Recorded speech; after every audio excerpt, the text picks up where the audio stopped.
এদিকে জন বার্লার মানভঞ্জনে উদ্যোগী বিজেপি। বার্লার সঙ্গে কথা বলবেন জেপি নাড্ডা।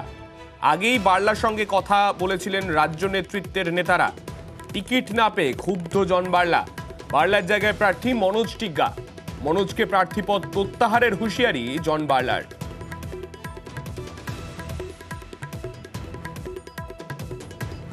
জন বার্লার সাথে কোনো কথা হয়েছে এখানে তিনি যেভাবে টিকিট না পেয়ে? হ্যাঁ, কথা হচ্ছে, নিয়মিত কথা হচ্ছে, আজকেও কথা হয়েছে।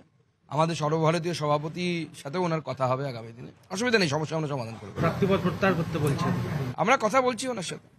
আর টিকিট না পাওয়ায় মনোজ টিগ্গা এবং শুভেন্দু অধিকারীকে নিশানা করেন জন বার্লা। জনবাবু, আপনার টিকিট না পাবার ব্যাপার পেছনে কি মনোজ টিগ্গার ভূমিকা রয়েছে? হ্যাঁ, সব থেকে বড় ওনারই ভূমিকা আছে। আমাদের 2-4টা নেতা নিজেকে এমপি হওয়ার জন্য ওরা আমার বিরোধে কথা বলছে। টিকিট পাওয়ার জন্য জন বার্লা খারাপ। 8 বছর তো এমএলএ ছিল, কোথায় কি করেছে। এখন শুভেন্দু অধিকারী এসে এখানে জিতায় দেবে। আমার আশীর্বাদে মনোজ টিগ্গা জিতেছে। 2024-এ নিজে পায়েতে দাঁড়ায় জিতো।